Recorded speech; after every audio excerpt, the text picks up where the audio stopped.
There's a pretty good chance that you'll get a TV series in the States called The Warriors, in which you use what, the martial arts well, in a Western setting? That was the original idea.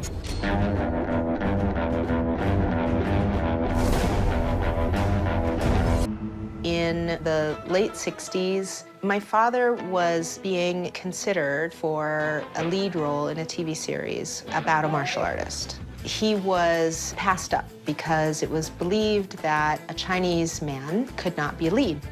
It's a television deal. It's called Kung Fu, and I was supposed to do it. Yeah. But the network decided against it. Bruce Lee had an accent, and he was as cool as anything gets, but I think the suits of that time would not have been comfortable with putting a young Asian American lead on the air. Business-wise, it's a risk.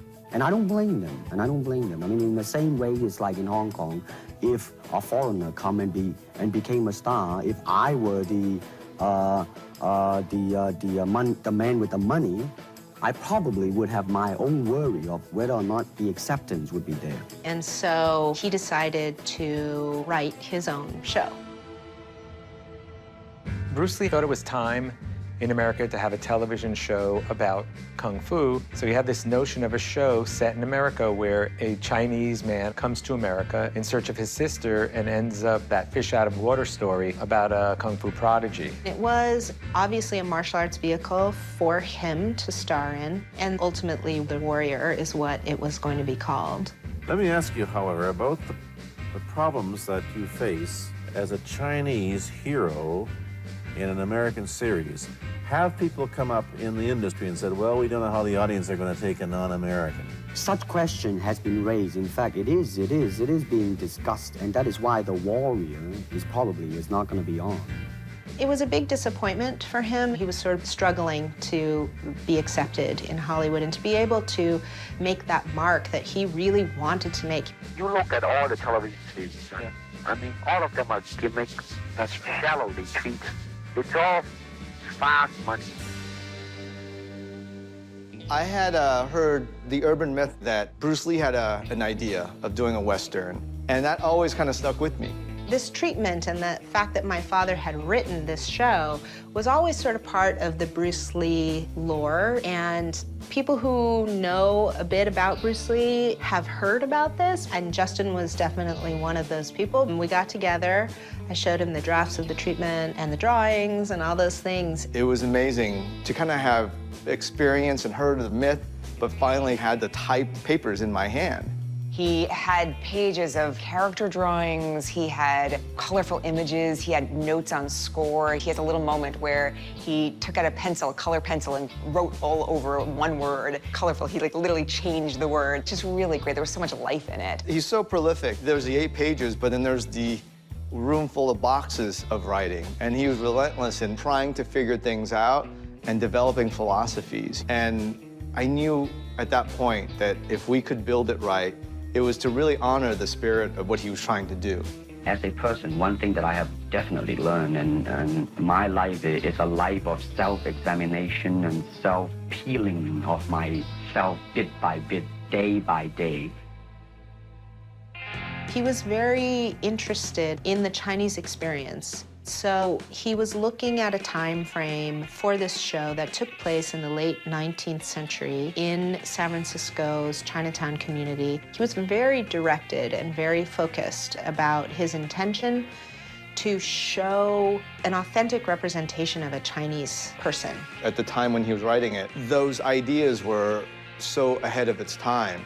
And I think we wanted to kind of celebrate and embrace that. Things of Chinese will be quite interesting for the next few years. I mean, not that I'm politically, inclining toward anything. No, I understand that. I'm just wondering. But I mean, once the opening of China, that it will bring more understanding. Yeah. More things that are, like different, and maybe in the contrast of comparison, some new thing might grow. So therefore, it's a very rich period to be in.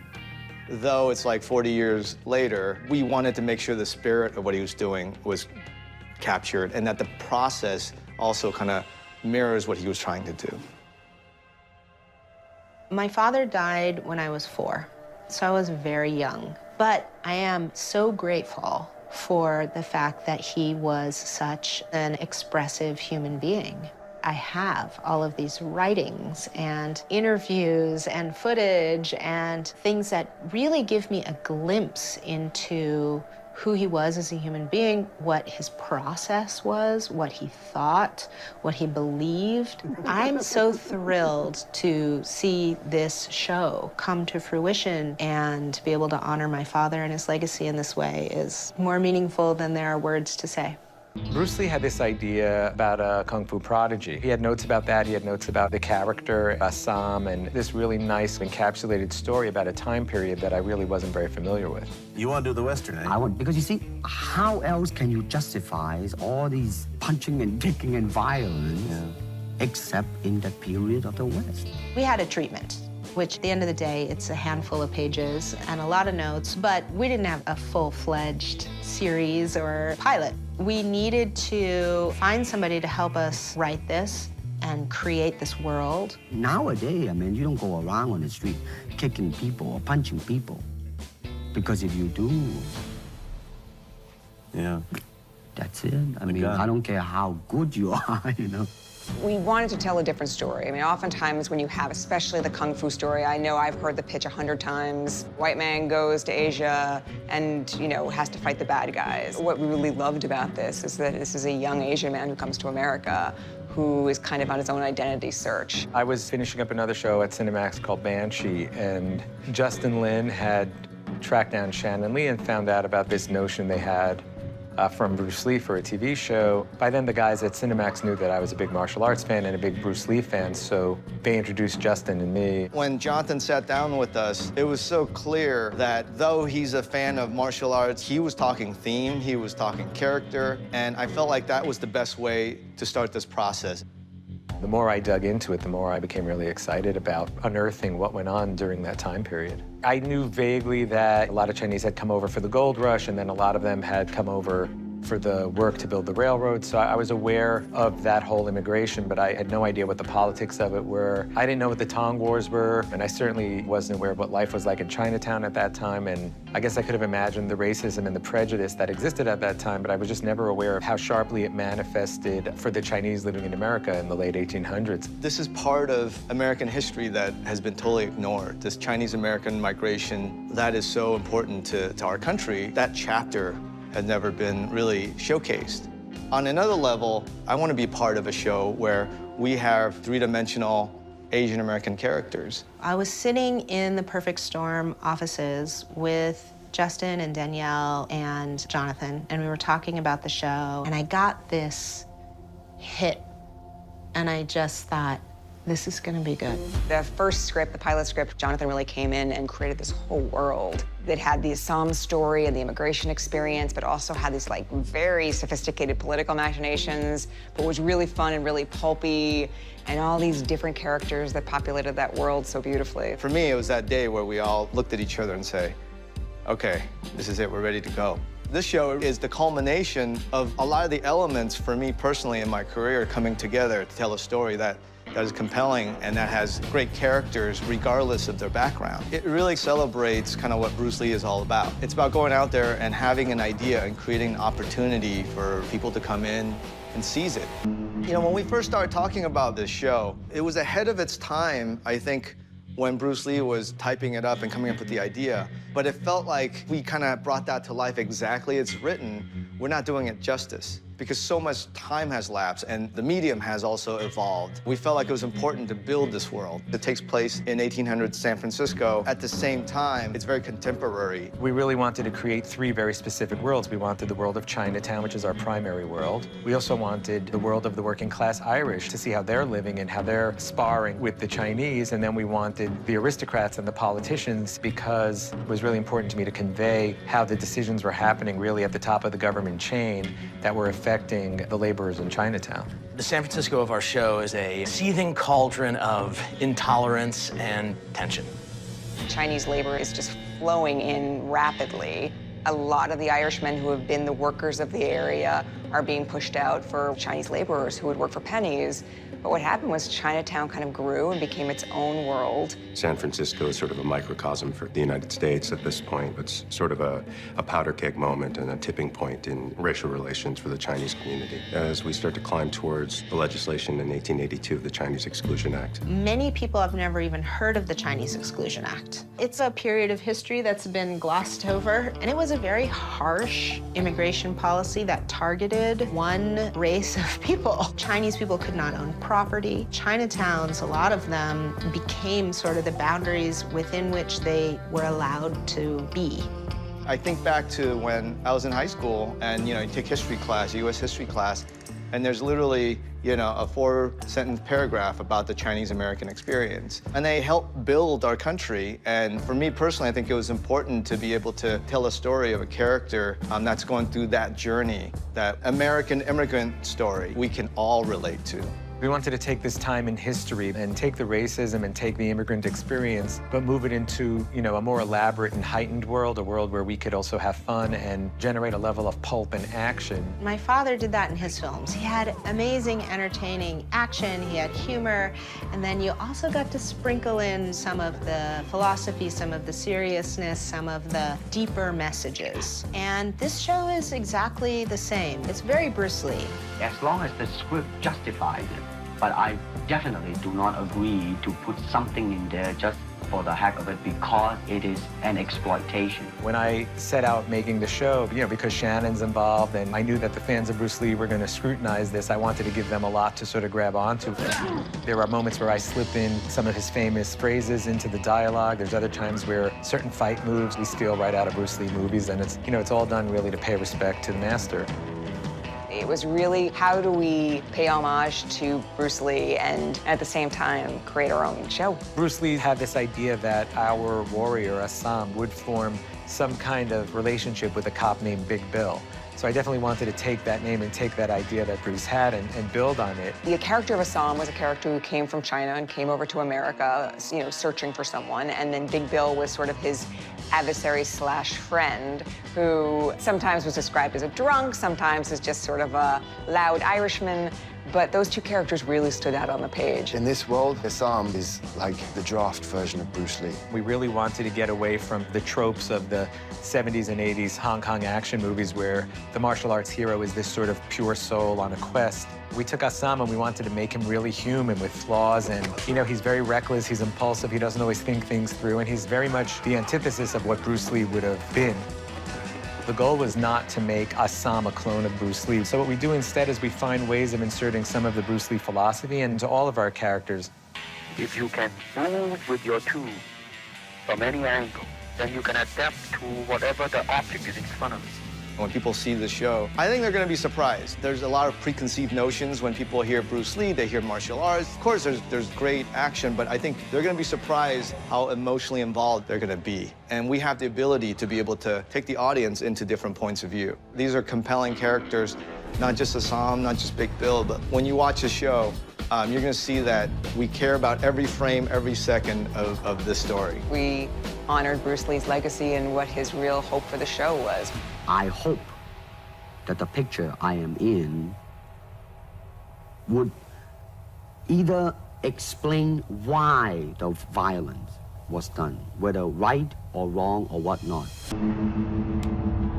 Casting the main character, Assam, I knew it was going to be a challenge to find someone to play the role, and it was going to be a global search. It was a tall order. You're looking for an actor who is compelling and can handle all the drama and vulnerability, but is also really funny, who can also fight. There was just something so introspective, but also sort of quietly fierce about Andrew that really just felt right.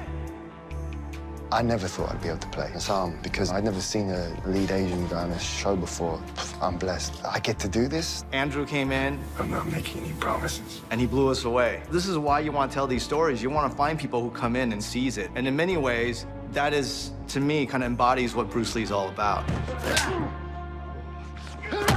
casting the show, we looked all over the world, and we found Koji in England, we found Jason in Hong Kong, we found Joe in Indonesia, we found Diane in LA, we found Olivia in Canada, and we have Hoon Lee, who played Job on Banshee. My goal with this show was to have an interweaving story for 11 or 12 characters, but it felt really important to me to include both the police force and the mayor and the executive branch. Jonathan had quite a huge vision for this show. He wanted to find that kind of balance between, you know, styled pulp and the period. This show exists in its own universe. We did a few things to just really make sure that there was a signature look and feel to the show so it couldn't be mistaken for a historical docudrama, which is why you see Tong members wearing Armani suits.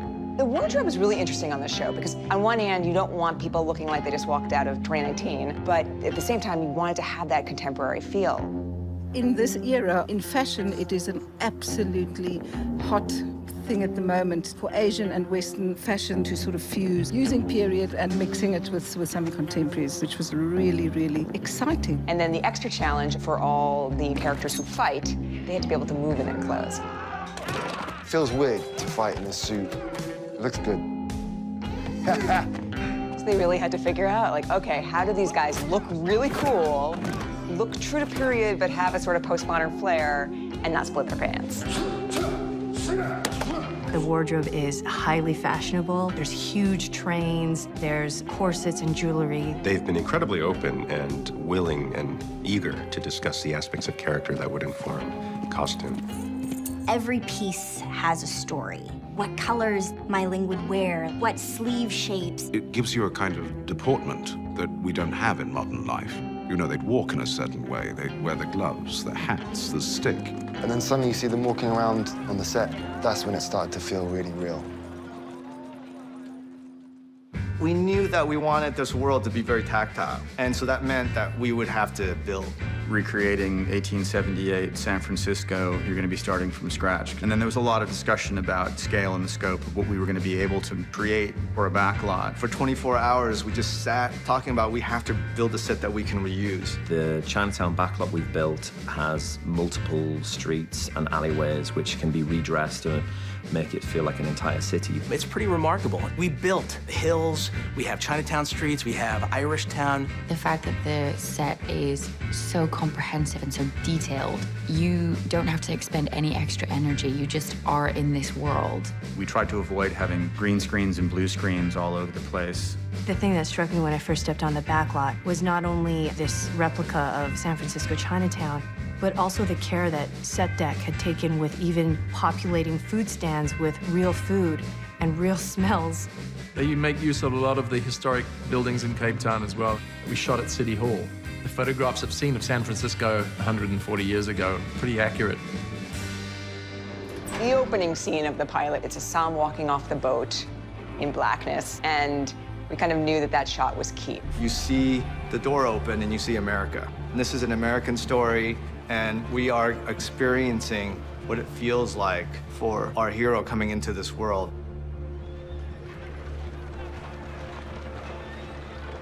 I'd like to think that Bruce Lee, if he saw the show, he would be proud. I think we made a very concerted effort to celebrate why he was doing it, what he was trying to do.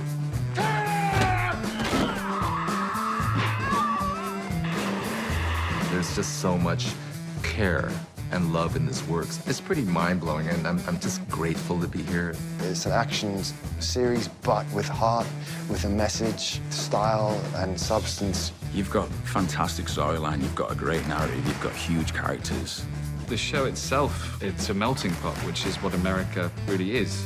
The history of this show being an idea that Bruce Lee created, it's such an honor and a privilege. I mean, just don't tell the little kid I was that my name is coming right after Bruce Lee's name on a TV show, because I just don't think I ever would have believed that's possible. Bruce Lee, I'm eternally grateful to that man, because I'm somehow here right now because of him. To take my father's idea, give it life, give it a voice, adding to his legacy, to be able to correct some Hollywood wrongs, to cast an Asian cast that is so talented. It's an amazing moment. I always learn something, and that is to be always yourself and to express yourself, to have faith in yourself. Do not go out and look for a successful personality and duplicate it.